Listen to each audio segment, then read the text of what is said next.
ቪዲዮን ፖስት ስላደረጋችሁ ብቻ ዩቲዩብ ገንዘብን አይከፍልም። የራሱ የሆነ የመክፈያ ህግ አለው፣ ስርዓት አለው። ያ ማለት ሞኔታይዜሽን ፖሊሲ የሚባለው ማለት ነው። ያንን አቺቭ ካደረጋችሁ በኋላ ገንዘብ መክፈልን ይጀምራል። አሁን እናንተ ዩቲዩብ ላይ ቪዲዮን አፕሎድ ስላደረጋችሁ ብቻ ገንዘብ ይከፍላል እንደምል አይነት እሳቤ ካላችሁ ይሄ የተሳሳተ ስህተት ነው። ይሄንን ማረም አለባችሁ።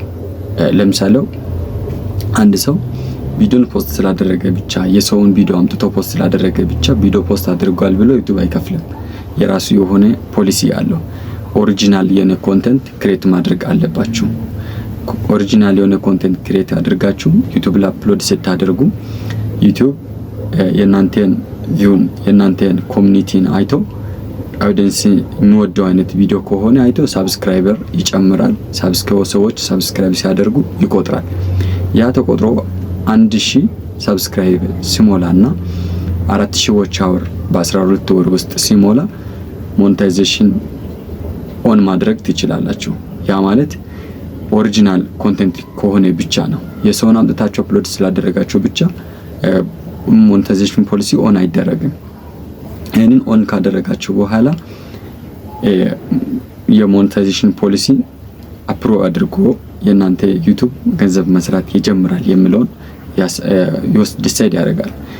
ከዛ በኋላ ገንዘብ መስራት ይጀምራል። ወይንም አጫጭር ቪዲዮዎችን ፖስት የምታደርጉ ከሆነ በ3 ወር ውስጥ ያ ማለት 90 ቀን ውስጥ 1000 ሰብስክራይበር እና 10 ሚሊዮን ቪው ሊኖራችሁ ይገባል። ከዛ በኋላ ኦን ማድረግ ትችላላችሁ።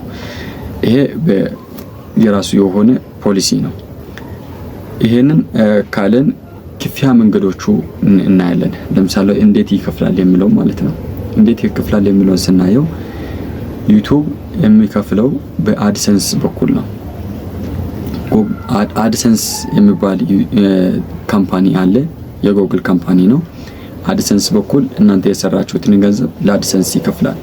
አድሰንስ ደግሞ እናንተ በምትፈልጉት ባንክ ትራንስፈር ያደርጋል። ያ ከመሆኑ በፊት አድሰንስን አካውንት ሊኖራችሁ ይገባል።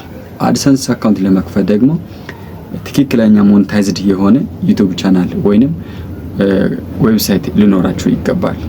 እንደዛ ካልሆነ አድሰንስን ዝም ብሎ አካውንት መክፈት አይቻልም። በዚህ በአድሰንስ በኩል ነው ክፍያ የሚከፈለው።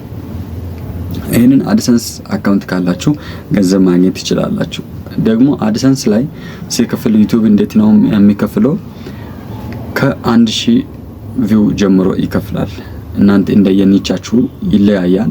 ከ1000 ቪው ጀምሮ $1 እስከ $5 ከዛም በላይ እንደ ኒቹ ይለያያል። ለምሳሌ ቴክኖሎጂ ኒች፣ ኤአይ ኒች እንደዚህ አይነት ትሬንድ የሆኑ ኒቾች ከሆነ ከዛም በላይ ይከፍላል።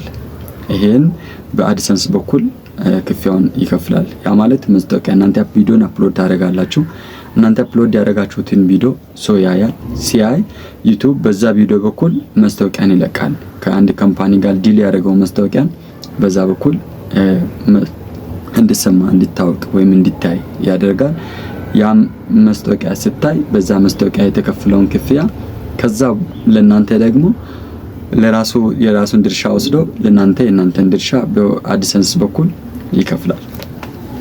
ሌላ ደግሞ ሁለተኛ ክፍያ መንገድ ስፖንሰርሺፕ ማለት አንዳንድ ኩባንያዎች እንደ ፕሮሞሽን ነው የሚከፍሉት። ለምሳሌ እናንተ የሚያስተዋውቁት ማስታወቂያ ቪዲዮ ላይ የሆነ ፕሮዳክትን ስታስተዋውቁ ያንን እንደ ፕሮሞሽን አድርጎ ይከፍላል። ይሄ ስፖንሰርሺፕ ማድረግ ነው። እናንተን ቪዲዮ ስፖንሰር ያደርጋል። ሶስተኛ ደረጃ ላይ ብዙ አይነት መንገድ አለ። እዚህ ውስጥ እኔ 3 ብቻ ነው ያነሳሁት። ሶስተኛ አፍሌት ማርኬቲንግ የሚባለው ነው። አፍሌት ማርኬቲንግ ማለት አንድን ፕሮዳክት እናንተ ታስተዋውቃላችሁ። ስታስተዋውቁ ያንን የማስተዋወቃችሁ ቪዲዮ ወይንም አንቦክስ ሊሆን ይችላል፣ ሪቪው ሊሆን ይችላል፣ የተለያየ ቪዲዮን ሰርታችሁ ዩቲዩብ ላይ አፕሎድ ታደርጋላችሁ። ስታደርጉ ከዛ ካምፓኒ የሚሰጥ ዩኒክ የሆነ ሊንክ አለ፣ አፍሌት ማርኬቲንግ ሊንክ። ያን ሊንክ ወስዳችሁ የናንተ ቪዲዮ ዲስክሪፕሽን ቦክስ ላይ ታስቀምጣላችሁ። ያንን ሰው ያን ሊንክ ተጠቅሞ ሄዶ ከዛ ካምፓኒ እቃውን ሲገዛ ለናንተ አፍሌት ማርኬቲንግ ወይንም ኮሚሽን የሚባለውን ይከፍልላችኋል። ያ ማለት አፍሌት ማርኬቲንግ ነው። ያ ሁላ ይሁንና ገንዘብ እንዴት ይደርሳል የሚለውን እናየው። ለምሳሌ ያ ሁሉ ክፍያ መንገዶችን አሉ። ከዛም በላይ ሌሎችም አሉ። ወደ ማአት አለ። በቀጣይ ብዙ መንገዶችን አብረን እናያለን። ያ ሁላ ደርሶ ክፍያን እንዴት ነው መቀበል የሚቻለው፣ ገንዘብ እንዴት ወደኛ ኪስ ይገባል የሚለው ስናይ ገንዘብ የሚከፍሉ በጉግል አድሰንስ በኩል ነው። ያ ማለት ጉግል አድሰንስ አካውንት ሊኖራችሁ ይገባል። ያ አካውንት ካላችሁ በዛ አካውንት በኩል ሲገባ መጀመሪያ ዩቲዩብ ሞኔታይዝ ይደረጋል። ያ ሞኔታይዜሽን ፖሊሱ ኤናብል ከተደረገ ያንን ገንዘብ አድሰንስ አካውንታችሁ ላይ ይገባል። አድሰንስ አካውንታችሁ ውስጥ ከገባ በኋላ $100 ጀምሮ ዊዝድሮው ማድረግ ወይም ፓይ አውት ማስደረግ ትችላላችሁ። ይህንን ፓይ አውት ስታደርጉ ቀጥታ ወደ ባንክ አካውንታችሁ ይገባል። እዛ ውስጥ መሀል ላይ ያለው ፕሮሴስ ሎንግ ተርም አለው። ያንን በቀጣይ ቪዲዮ እንሰራለን። አሁን እዚህ ላይ ግልጽ ያልሆናችሁ ነገር ካለ ኮሜንት ሴክሽን ላይ መጠየቅ ትችላላችሁ።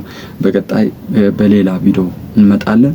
በሰፊው ዲል እናደርጋለን። ለምሳሌ በምን መንገድ ነው የሚከፈለው፣ ኢቭን ወደ አካውንታችን መግባት ሲገባ ኢትዮጵያ ናሽናል ባንክ ያ ማለት ብሔራዊ ባንክ የራሱ የሆነ ፕሮሴስ አለው። ያንን ፕሮሴስ ሎንግ ፕሮሴስ አለው። ያንን አልፎ ነው ወደ ፐርሰናል አካውንት የሚገባው። ያንን በቀጣይ በሰፊ እናወራለን። ይህንን ቪዲዮ እንደወደዳችሁት ተስፋ አድርጋለሁ። መልካም ሰኞ እንዲሆንላችሁ እመኛለሁ።